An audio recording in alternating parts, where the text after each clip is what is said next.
आप कैसे ये मालूम कर सकती हैं कि आपके घर बेटा पैदा होने वाला है। साइंटिफिकली अगर हम इसको देखें तो जैसे ही हमल ठहरता है और कपल हमारे पास आते हैं और ये ख्वाहिश पैदा होती है उनको कि उनको ये मालूम हो कि उनके घर बेबी बॉय आने वाला है या बेबी गर्ल। वीडियो के साथ आखिर तक बने रहिएगा ताकि जेंडर मालूम किन किन तरीकों से किए जाते हैं आपको कंप्लीट गाइड किया जा सके। वीडियो को आगे बढ़ाने से पहले मेरी न्यू व्यूअर्स से रिक्वेस्ट है कि मेरी वीडियो को लाइक और मेरे चैनल को सब्सक्राइब जरूर करिएगा। शुरू के इब्तदाई दिनों से ही ये जो जेंडर की डिटेक्शन है या जीन्स का तयन है वो हमेशा से ही बहुत ज्यादा तजस्सुस और अहमियत का हामिल रहा है। आज हम पहले साइंटिफिकली बात करेंगे। तो साइंटिफिकली अगर इसको देखें तो इन्वेसिव और नॉन इन्वेसिव ये दो तरीके हैं जिनके जरिए आप जेंडर का तयन कर सकते हैं। अगर आप ये जानना चाहते हैं कि आपके घर बेटा पैदा हो रहा है तो सबसे पहले नॉन इन्वेसिव टेक्निक्स है उन पर बात करते हैं। उसमें एक तो आप सब ये जानते हैं कि अल्ट्रासाउंड आ जाता है। अल्ट्रासाउंड में 16 से 18 वीक्स के दरमियान आप ये जान सकते हैं कि बच्चे की जीन्स क्या है, बेटा होगा या बेटी। इसके अलावा जेनेटिक डिटेक्शन में नॉन इन्वेसिव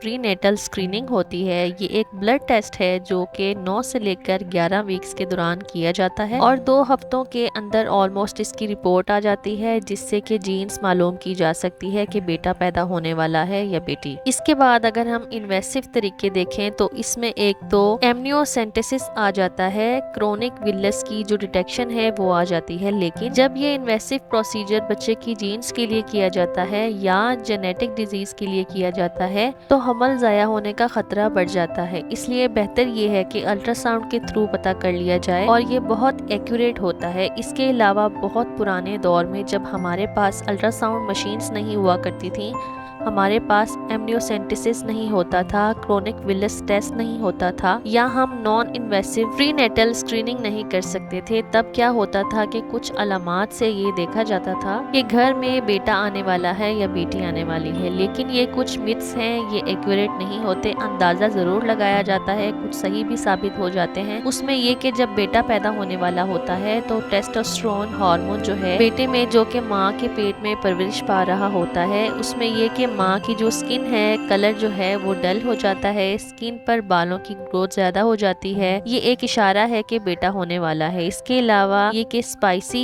और चटपटी चीजें खाने का दिल करता है। अमूमन जब अल्ट्रासाउंड में प्लेसेंटा को देखा जाता है इब्तदाई अयाम में, जब प्लेसेंटा डिवेलप हो रहा होता है तो वो एंटीरियर हो या पोस्टीरियर, तो बेटा होने की सूरत में वो ज्यादातर राइट साइड पर डिवेलप हो रहा होता है और राइट लेग पर उसका खिंचाव भी हो रहा होता है। लेकिन ये सब मिथ्स हैं, ये एक्यूरेट नहीं है। लेकिन मैंने जो आपको अल्ट्रासाउंड और इन्वेसिव और नॉन इन्वेसिव टेक्निक्स बताई हैं वो साइंटिफिकली प्रूवन है, जिनसे आप chromosomal disease, genetic disorder, down syndrome और इसके साथ साथ आप जीन्स का तयन भी कर सकते हैं। उम्मीद है ये सेशन आपके लिए बहुत ज्यादा हेल्पफुल रहा होगा। कोई भी सवाल हो तो कमेंट सेक्शन में जरूर पूछें। चैनल से जुड़े रहने के लिए चैनल को सब्सक्राइब और वीडियो को लाइक जरूर करिएगा।